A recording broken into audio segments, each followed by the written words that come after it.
Chapter 10: Qualities of a Great Leader and How You Can Apply Them. Great leaders throughout history have demonstrated that leadership is a lifelong learning process. It is a phenomenon that appears once a person acquires a comprehensive set of abilities, the ability to adjust to.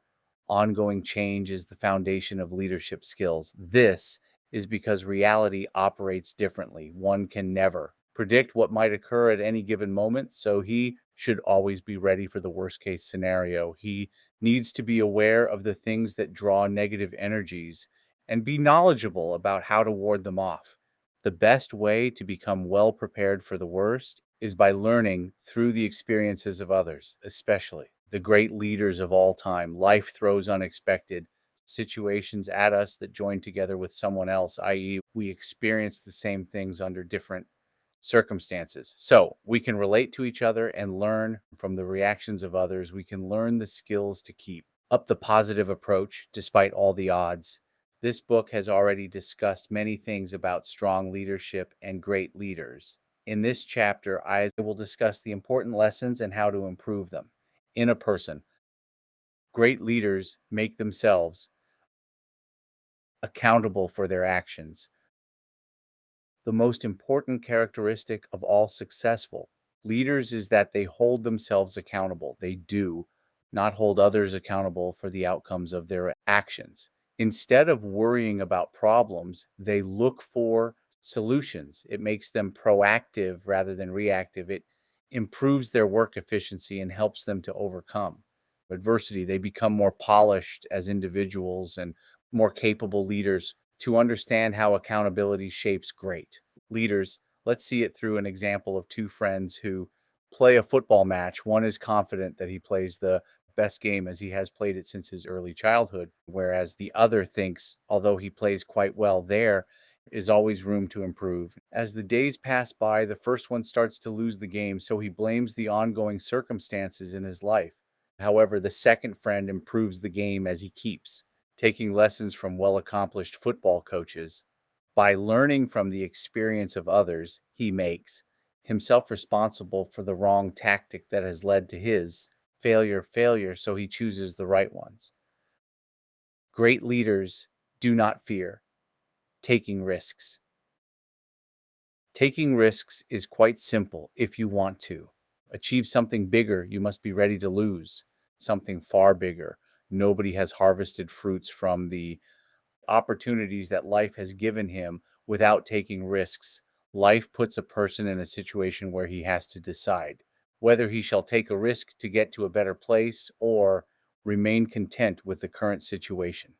His decision becomes a decisive moment and a foundation for all the actions he is about to take. If he succeeds in making a bold decision, he emerges as a fearless leader who has the potential to realize great dreams.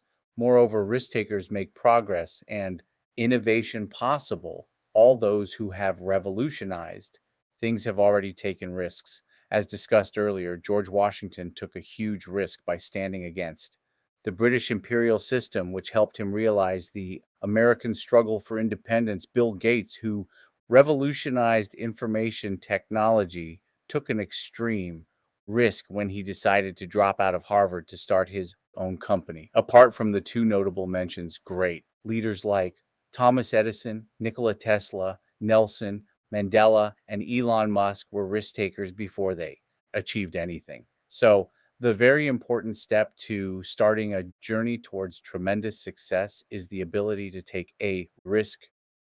Great leaders take all necessary actions to accomplish great things.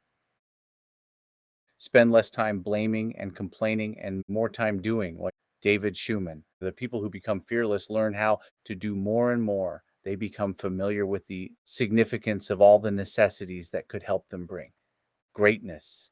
From ensuring peak performance to making every effort to maximize productivity, they never give up. They fall but lift themselves repeatedly, striving hard to maintain a balance. They do not waste time thinking about past mistakes, rather, they learn from them. They are always into the future, assessing the repercussions of actions So they plan accordingly, considering every precise detail. Some of the actions many leaders have emphasized are discussed hereunder. Strive hard to ensure genuineness and stay loyal to whatever you do. Appreciate and empower others despite all the odds. Set the milestones for every day and strongly prioritize their objectives. Great leaders are the best communicators. Effective communication is the most prominent trait of great leaders, from Nick Saban to Bill Belichick, Michael Jordan to Tom Brady, and George Washington to Abraham Lincoln. All the leaders have been great communicators. Through their communication skills, they resolved several conflicts before turning violent, identified the strengths and weaknesses of the people around them, and worked towards improving them. Washington and Lincoln inspired the generation of politicians, whereas Bill, Nick, Jordan, and Brady influenced an entire generation of sports people. How can you be a leader? As I have discussed earlier, leadership is not an inherited trait, but a learned skill. Usually we hear that. Some people are born to lead, not because they were born with unique characters and qualities, but because they have acquired skills that have made them different and strong from many others. So if you are determined, becoming a leader is not that difficult. You need consistency, hard work, and the strength to keep going. However, above everything, you need to learn to flow in a vicious cycle, starting from comprehensive planning to taking actions, making mistakes, improving, and implementing them in all situations. Step one, figure out the roadmap.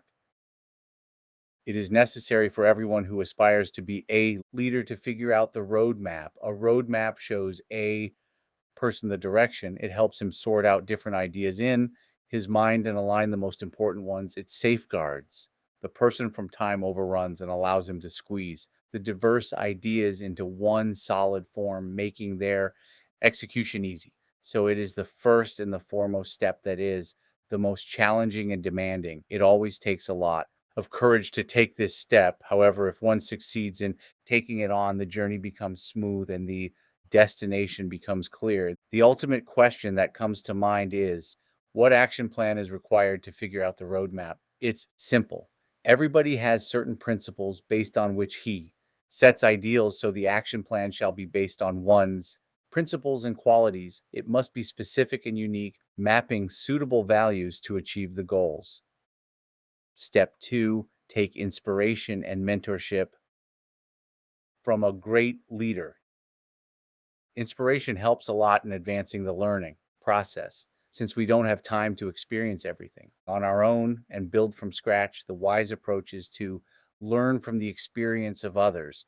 Now, it is up to the individual to choose their mentors. For some extraordinary results, they must select at least 5 mentors based on their support of their action plans and core principles. The concept and tone of this book, in which I have selected examples of exemplary leadership from historical sources, are similar.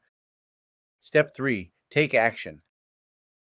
After taking inspiration, one must always take action because nothing can be done without it. So, as soon as you have planned to do something great in life, you must forgo procrastination and work on it daily. The approach of many great leaders has been to do it before you regret it, so it shall be yours. Step 4, evaluate yourself. Only taking action does not suffice. You need to evaluate the milestones and determine if you are on the right track. It helps you change your direction before it is too late, maximizing proficiency and minimizing the loss. Moreover, it helps a person investigate and reassess his potential, making him aware of himself. Step 5, strive to be better. Certainly, you are on the right track if your today is better than yesterday. So, those struggling to improve with each passing day end up in better places than many others. Yet, the dilemma is people do not know how to be better. Here, I will address it by giving a few points. Attend workshops on great leaders, acquire a set of skills, invest time in reading good books, make your physical health a priority. Do not forget to serve others. Work hard, never lose hope, and never give up. That's all. I have ended up the book with the phrase, never give up until you have the potential to be great in life. Be ruthless, stay motivated, and keep striving. I want to thank everyone who read this chapter and wants to be a great leader. I'm hoping this book will leave you feeling wise and inspired. I'm sure you can glean a few positive traits by drawing lessons from this book. Finally, I want each of you to make a promise to stick with the journey, no matter how difficult it gets. And I pray that by rising to the top in your respective fields, you all will shine as brightly as the stars on the darkest night. I'm grateful.